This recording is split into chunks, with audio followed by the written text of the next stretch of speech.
நமக்காக வந்திருக்கிற மக்களை காக்க வைக்கிறதுக்கு நாம் ஒன்னும் ஆதாயம் தேடுற அரசியல்வாதி எல்லாம் கிடையாது. மக்களுக்காக அரசியலுக்கு வந்தவன் இந்த விஜய். எனக்காக எல்லாமும் கொடுத்த என் மக்களுக்காக எல்லாத்தையும் விட்டுட்டு மக்களுக்காக மட்டுமே அரசியலுக்கு வந்தவன் இந்த விஜய். அவங்களுக்காக நன்றி கடன் செலுத்துறதுக்காக மட்டுமே அரசியலுக்கு வந்தவன் இந்த விஜய். உங்களுக்கு தான் இந்த விஜயை பத்தி நல்லா தெரியுமே. ஆனா நம்ம எல்லாருக்குமே இத்தனை வலிகள் காயங்கள் கொடுத்தவங்களுக்கு இந்த 2026 தேர்தலில் தக்க பதிலடி கொடுத்துட்டீங்க. ஆனா அது மட்டுமே பத்தாது மக்களே, அது மட்டுமே பத்தாது. காலகாலத்துக்கும் எழுந்திருக்கவே முடியாத அளவுக்கு நிரந்தரமான ஒரு பதிலடியை நீங்க கொடுத்துக்கிட்டே இருக்கணும்.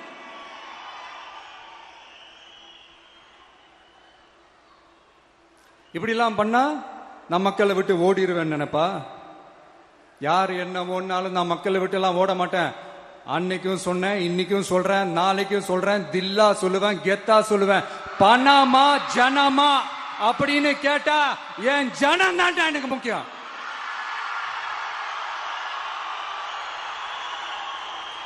மக்களே, உங்களை விட எனக்கு இந்த காசு பணம் முக்கியமா என்ன?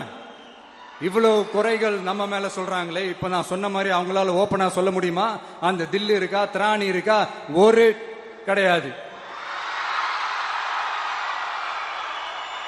ஆனா நம்ம மக்கள் அமைச்சு கொடுத்த நம்ம அரச குறைகள் மட்டும் டிசைனா மாடல் மாடலா குறைகள் மட்டும் சொல்லுவாங்க. ஒவ்வொரு டிபார்ட்மெண்ட்லயும் அந்த பார்ட்டி ஃபண்ட், அந்த கட்சி நிதின்ற பேர்ல அடிக்கிற கொள்ளையெல்லாம் இந்த தீய சக்தியா இருக்கட்டும், தீந்து போன சக்தியா இருக்கட்டும், ரெண்டு பேரும் மாறி மாறி இதே தான் செஞ்சிட்டு இருக்கிறாங்க. இதுல ஒரு ஹைலைட் காமெடி என்னன்னா, சட்டசபையில பேசும்போது பார்ட்டி ஃபண்டுன்னு தான் சொன்னேன். அது எந்த பார்ட்டி, என்ன ஃபண்டு, யாரு, என்ன பேரு எதுவுமே சொல்ல. பார்ட்டி ஃபண்டுன்னு சொன்னவன எடுத்தாங்க பாருங்க ஒரு ஓட்டம்.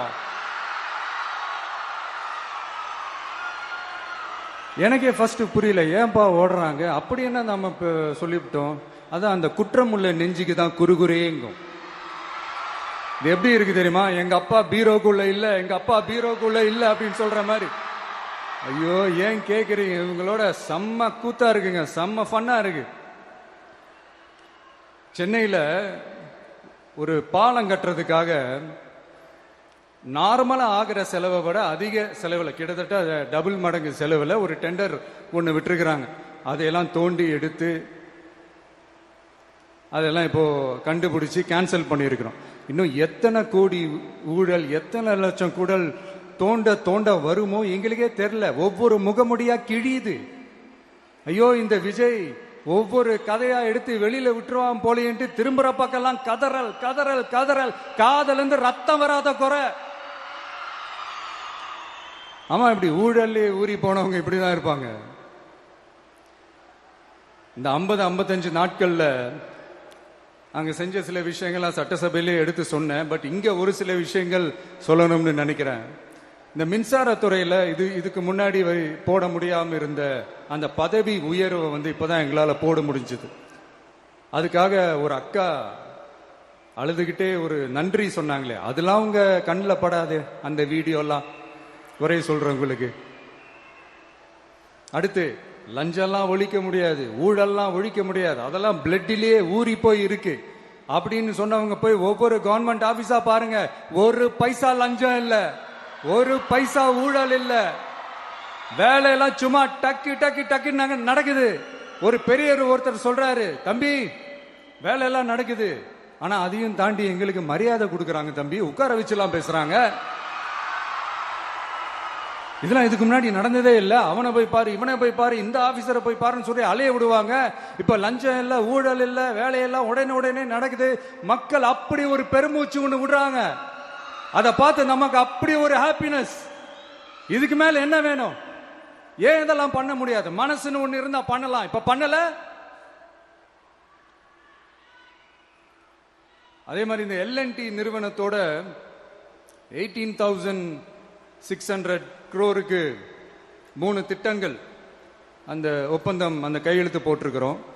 கிட்டத்தட்ட 8200 பேருக்கு வேலை வாய்ப்பு. நான் சொல்றது அந்த 3 மாவட்டத்தை சேர்ந்தவங்களுக்கே அவ்வளவு வேலை வாய்ப்பு. குறுவை சாகுபடிக்காக 134 கோடியில் அந்த சிறப்பு தொகுப்பு திட்டம் அறிவிச்சிருக்கிறோம் நம்ம விவசாயிகளுக்காக. இப்பவும் சொல்றேன், நம்ம விவசாய பெருமக்களே, உங்களோட இந்த அரசு கூடவே நிற்கும். பெண்கள் பாதுகாப்புக்காக சிங்கப்பெண் அதிரடி படை, அது உங்களுக்கு நல்லா முன்னாடியே தெரியும். வரப்போற அறிஞர் அண்ணா அவர்களுடைய பிறந்த நாள்ல உங்க அண்ணனுடைய அரசுல தாய் மாமன் தங்க மோதிர திட்டம் அறிவிக்கப்படும். இதெல்லாம் கேட்டாங்களே, வாக்குறுதி கொடுத்தீங்களே, என்னாச்சு என்னாச்சுன்னு. இந்த தீய சக்தி மாதிரி ரியல் தாய் மாமன்லாம் கிடையாது, ரியல் தாய் மாமன். எப்படி ரியல் தாய் மாமன்.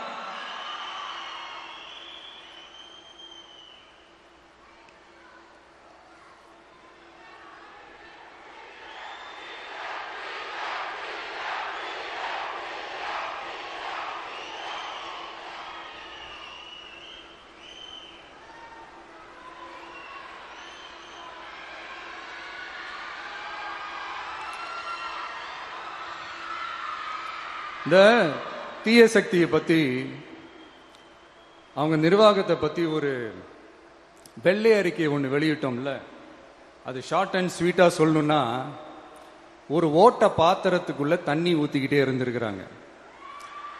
பாத்திரம் எம்டியாவே இருந்திருக்கு, ஆனா ஊத்தின தண்ணி தான் எங்க போச்சுன்னு தெரியல. கடவுளுக்கு தான் வெளிச்சம். அது மாதிரி இப்ப நம்ம சொன்னதெல்லாம் சும்மா ஒரு சாம்பிள் தான். இன்னும் வரப்போற நாட்கள்ல உங்க அரசனுடைய அந்த விஸ்வரூபத்தை நீங்க பாப்பீங்க. அடுத்து வாயத்தொரங்க சிஎம். அடாடா, உங்க சிஎம் நெஞ்சிலேயே குத்திட்டு வந்தீங்க பாருங்க, அதெல்லாம் வேற லெவல். பேசுங்க பேசுங்கன்றீங்க, பேசுனா எந்திரிச்சு ஓடிடுறீங்க. இனிமே பேச ஆரம்பிக்கிறதுக்கு முன்னாடி என்ன பண்ணணும் அப்படின்னா, ஒரு நண்பர் ஒருத்தர் சொன்னார், மாண்புமிகு பேரவைத் தலைவர் அவர்களே, எல்லா டோரையும் இழுத்து லாக் பண்ணுங்க அப்படின்னு சொல்லிட்டு தான் பேச்ச ஆரம்பிக்கணும் போல் இருக்கு. ஏன்னா பேசிட்டு இருக்கும் போது எந்திரிச்சு ஓடிடுறாங்க. 5 நிமிஷம் பேசினதுக்கே குளத்தூர்ல கொத்து பரோட்டா போட்டாங்க. இதுக்கு மேல பேசினா மொத்தமா முடிஞ்சிடும், பாத்துக்கங்க. நாம அரசியல் பேசினா விஜயெல்லாம் அரசியல் பேசலாமா அப்படிங்கிறது. சரிப்பா, நமக்கு எதுக்கு வம்பு, நம்ம பாட்டுக்கு நம்ம வேலையை பார்ப்போம், எதுக்கு அவங்கள பத்தி பேசிக்கிட்டு அப்படின்னு இருந்தா விஜய்க்கு அரசியலே பேச தெரில அப்படிங்கிறது. இப்படியே மாறி மாறி மேகதாது அணையை பத்தி என்ன தெரியும், விஜய் அதை பத்தி பேசல. இப்படி நம்ம அரசியலுக்கு வந்ததுலேருந்தே ஒரு கூட்டம் குறை மேல குறையா சொல்லிக்கிட்டு, பாட்டுக்கு பாட்டு கச்சேரி எங்களுக்கும் பண்ண தெரியும், பண்ணலாமா? இந்த மேகதாது அணை சம்பந்தமான அந்த வழக்குல தமிழ்நாட்டோட பெட்டிஷனை சுப்ரீம் கோர்ட் எப்போ ரிஜெக்ட் பண்ணுச்சு? அப்ப யார் ஆட்சியில் இருந்தா? ஏன் ஒழுங்கா வாதாடல? நீங்க ஒழுங்கா வாதாடி இருந்தீங்கன்னா அதை ரிஜெக்ட் பண்ணியிருக்க மாட்டாங்கல்ல. ஏன் ஸ்டாலின் சார் வேணும்னே விட்டுட்டாரா? ஏன் இப்படிலாம் கேள்வி கேட்கலாமா? இப்படிலாம் கேள்வி கேட்டாதான் மேகதாது அணையை பத்தி பேசினதா அர்த்தமா? ஏன் அந்த ஸ்டேட் சிஎம் பேசுறாரு, நீங்க ஏன் பேசல?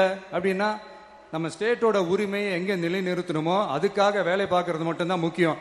சும்மா சவால் விட்டுக்கிட்டு சீண்டி பார், நான் யார் தெரியுமா, தொட்டு பார், இப்படிலாம் பேசிக்கிட்டு இருந்தா வேலைக்கு ஆகாது. சும்மா பேசி பேசி பிரச்சனையை வளர்த்துக்கிட்டு யார் மேலேயாவது பழிய தூக்கி போட்டுட்டு அப்புறம் மக்களை அம்போன்னு தெருவில் விட்டுட்டு இப்படிதான் ஒரு அரசியல் பண்ணணும்னா அந்த அரசியல் நமக்கு தேவையும் இல்லை, அதை நம்ம செய்யவும் போறதில்லை. Talk less work more mode தான், அதுதான் நம்ம பாலிசியே. அதனாலதான் சட்டசபையில் அந்த அரசினர் தீர்மானம்னு சொல்லி ஒன்று கொண்டு வந்தோம். அது எப்படி டு டேக் இட் ஃபார்வர்ட், எப்படி கொண்டு போகணுமோ அதை சரியா செய்வோம். சென்ட்ரல் கவர்மெண்ட்லேருந்து அந்த டீலிமிட்டேஷனை திரும்ப கொண்டு வர போறதா ஒரு பேச்சு ஒன்று அடிபடுது. யார் என்ன டீலிமிட்டேஷன் கொண்டு வந்தாலும் தமிழ்நாடு அது ஒத்துக்காது. நமக்கான இடத்தை யாரும் பறிக்கவும் முடியாது, அது பறிக்கவும் விட மாட்டோம். இப்படி நாம இருக்கும் போது இந்த தீய சக்தி திமுக எங்க போய் நிக்குது, யார் கதவை தட்டிக்கிட்டு நிக்குது, அது உங்களுக்கே நல்லா தெரியும். மக்களே, இந்த தீய சக்தியும் தீந்து போன சக்தியும் வேற வேறலாம் இல்ல, கூட்டு களவாணிங்க. சொல்ல முடியுமா அவங்களால? எங்களுக்குள்ள ஒட்டும் இல்ல, உறவும் இல்ல, அறிவிக்க முடியுமா, நிரூபிக்க முடியுமா? இந்த வரப்போற இடைத்தேர்தல் அதை நிரூபிச்சு காட்டுங்க, அப்புறமா பேசுங்க. மக்களை, என் மனசை விட்டு கரூர் எப்பவும் நீங்கவே நீங்காது. நமக்கு ஏற்பட்ட வேதனையான சம்பவத்தை, நமக்கு எதிராக நடந்த சதிய சூழ்ச்சிய ഇനി കൂടുതൽ വാർത്തകൾക്ക് news 18 Keralam YouTube channel subscribe ചെയ്യുക.